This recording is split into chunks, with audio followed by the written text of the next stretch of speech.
नमस्ते बच्चों, आज मैं आप लोगों को क्लास 7 वसंत का पाठ आश्रम के अनुमानित व्यय इसका मैं एमसीक्यू पढ़ाने जा रही हूं। और इससे पहले मैं क्लास 7 वसंत के सारे चैप्टर का एमसीक्यू पढ़ा चुकी हूं, फुल एक्सप्लेनेशन, समरी और क्वेश्चन आंसर भी पढ़ा चुकी हूं, और हिंदी व्याकरण भी। तो उन सबको देखने के लिए आप ऊपर दिए गए आई बटन पर क्लिक करके देख सकते हैं, या नीचे दिए गए डिस्क्रिप्शन बॉक्स में देख सकते हैं, या प्लेलिस्ट में जाकर देख सकते हैं। और अभी बच्चों हम लोग आश्रम के अनुमानित व्यय इसका एमसीक्यू पढ़ेंगे। पहला प्रश्न है, गांधी जी क्या बना रहे थे? क आश्रम, ख अहमदाबाद के आश्रम का अनुमानित बजट, और ग अपना बड़ा घर, घ अंग्रेजों के विरुद्ध योजनाएं। तो गांधी जी क्या बना रहे थे? इसका उत्तर है ख अहमदाबाद के आश्रम का अनुमानित बजट। दूसरा प्रश्न है, गांधी जी बजट क्यों बना रहे थे? क ताकि धन की कमी न हो, ख ताकि लोगों में उपहास का पात्र न बने, ग ताकि आश्रम का कार्य सुचारू रूप से चले, घ यह उनकी आदत थी। तो गांधी जी बजट क्यों बनाते थे? इसका उत्तर है ग ताकि आश्रम का कार्य सुचारू रूप से चले। तीसरा प्रश्न है, आश्रम में औजारों की आवश्यकता क्यों महसूस हो रही थी? क ताकि लोग काम करना सीखें, ख ताकि लोग आत्मनिर्भर बने, ग ताकि आश्रम के छोटे मोटे काम लोग स्वयं ही कर ले, घ दिए गए सभी। तो आश्रम में औजारों की आवश्यकता क्यों महसूस हो रही थी? तो इसमें क ख ग में जो बातें हैं वह पूरे के पूरे सही हैं, तो घ ऑप्शन सही है, यानी ताकि लोग काम करना सीखे, ख ताकि लोग आत्मनिर्भर बने, ग ताकि आश्रम के छोटे मोटे काम लोग स्वयं ही कर ले। तो घ उत्तर होगा, दिए गए सभी ऑप्शन सही हैं। और चौथा प्रश्न है, शिक्षण संबंधी सामान में देसी हथकरघों को क्यों शामिल किया गया? क गांधी जी लोगों को हाथ से होने वाले काम सिखाकर स्वावलंबी बनाना चाहते थे, ख उनके पास धन बहुत था, ग अपनी ऊंची शान बनाना चाहते थे, घ चाहते थे कि आश्रम वासियों को कभी कोई चीज़ किसी से मांगनी न पड़े। तो शिक्षण संबंधी सामान में देसी हथकरघों को क्यों शामिल किया गया? इसका उत्तर है क गांधी जी लोगों को हाथ से होने वाले काम सिखाकर स्वावलंबी बनाना चाहते थे। और पांचवा प्रश्न है, हाथ से बना सामान खरीदने का गांधी जी का वास्तविक उद्देश्य क्या था? क लोग काम करना सीखे, ख लोग काम करे व अपनी आजीविका स्वयं कमाए, ग लोग आश्रम की आय बढ़ाए, घ इनमें से कोई नहीं। तो हाथ से बना सामान खरीदने का गांधी जी का वास्तविक उद्देश्य क्या था? इसका उत्तर है ख लोग काम करें वो अपनी आजीविका स्वयं कमाएं।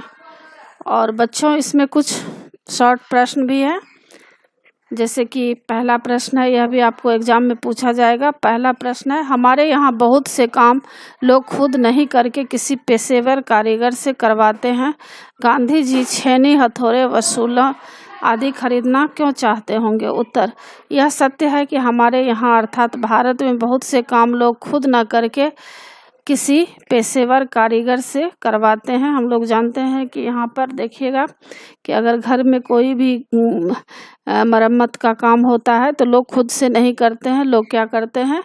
कारीगर से काम करवाते हैं। तो गांधी जी छेनी, हथौड़े, वसूले इसलिए खरीदे ताकि लोग कुटीर उद्योग, लुहार व बढ़ईगिरी आदि को बढ़ावा दें, आत्मनिर्भर बने व छोटे छोटे कामों के लिए दूसरों का मोहताज ना हो सके। यानी गांधी जी इन सब चीज़ों को इसलिए घर में रखते थे ताकि छोटे मोटे काम जो होते हैं वे खुद से करें, आत्मनिर्भर लोग बने। दूसरा प्रश्न है, गांधी जी ने अखिल भारतीय कांग्रेस सहित कई संस्थानों व आंदोलनों का नेतृत्व किया, उनकी जीवनी पर या उन पर लिखी गई किताबों से उन अंशों को चुनिए जिनसे हिसाब किताब के प्रति गांधी जी की चुस्ती का पता चलता है। उत्तर, गांधी जी कोई भी कार्य बिना हिसाब किताब के नहीं करते थे, वे प्रत्येक विषय के प्रति नकारात्मक व सकारात्मक सोच बराबर रखते थे। यानी पहले वे सोच लेते थे कि इसको करने से क्या फ़ायदा है, क्या नुकसान है, निम्न उदाहरणों द्वारा इस वक्तव्य को स्पष्टता दे सकते हैं। जैसे कि पहला है, दांडी यात्रा के लिए गांधी जी जब रास नामक स्थान पहुँचे तो वहाँ निषेधाज्ञा लागू थी, अर्थात कोई भी नेता किसी प्रकार के विचार जुलूस जलसे के रूप में नहीं प्रकट कर सकता था। गांधी जी तो लोगों को संबोधित किए बिना नहीं रह सकते थे, तो पहले ही यह योजना बना ली गई कि यदि उन्हें गिरफ्तार कर लिया गया तो अब्बास तैयब जी दांडी यात्रा का नेतृत्व करेंगे। और दूसरा है, असहयोग आंदोलन के समय भी वे यह हिसाब लगाने में पूर्णतया सक्षम थे कि किसी स्थान पर किसी तरह से ब्रिटिश शासन पर प्रहार करना है। यही कारण था कि लोग उनके हर विचार की कद्र करते थे और उनका कहा पूरी तरह से मानते थे। तीसरी बात है कि वे बिल्कुल भी फिजूल खर्च न करते थे, एक एक पैसा सोच समझकर खर्च करते थे। यहाँ तक कि कई बार तो 25-25 किलोमीटर तक दिन में पैदल चलते थे। उनका मानना था कि धन को जरूरी कामों के लिए ही खर्च करना चाहिए, शान और शौकत व वैभवपूर्ण जीवन जीने के लिए नहीं। चौथा है, किसी भी आश्रम या सभा का हिसाब किताब वे बहुत कुशलता से लगाते थे। साबरमती आश्रम में भी उन्होंने ऐसा बजट बनाया कि आने वाले मेहमानों के खर्च भी उसमें शामिल किए गए। तो इस तरह से उनका विचार था।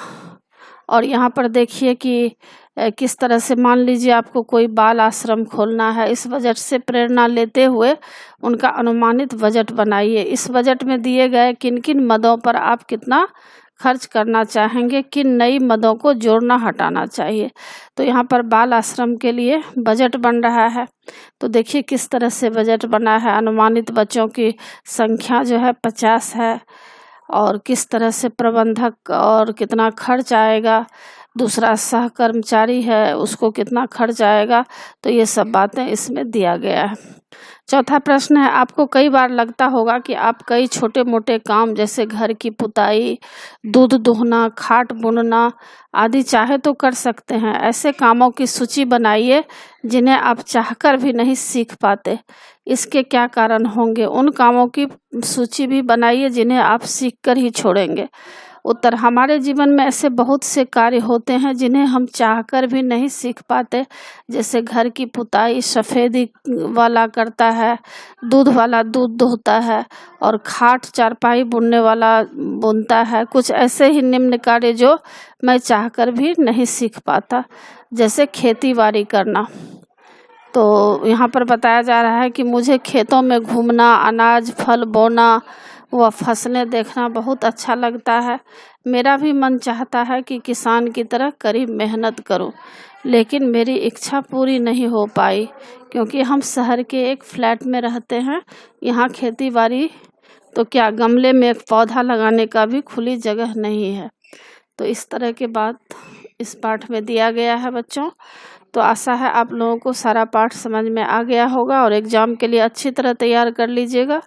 और बच्चों, आप मेरे चैनल देवज नागरी को ज़रूर सब्सक्राइब कीजिएगा, और सब्सक्राइब के बगल में बेल आइकन बटन है, उसे क्लिक कीजिएगा, लाइक कीजिएगा और शेयर कीजिएगा। कमेंट्स ज़रूर कीजिएगा कि आपको यह पाठ कैसा लगा। नए पाठ के साथ फिर मैं मिलूँगी बच्चों। धन्यवाद।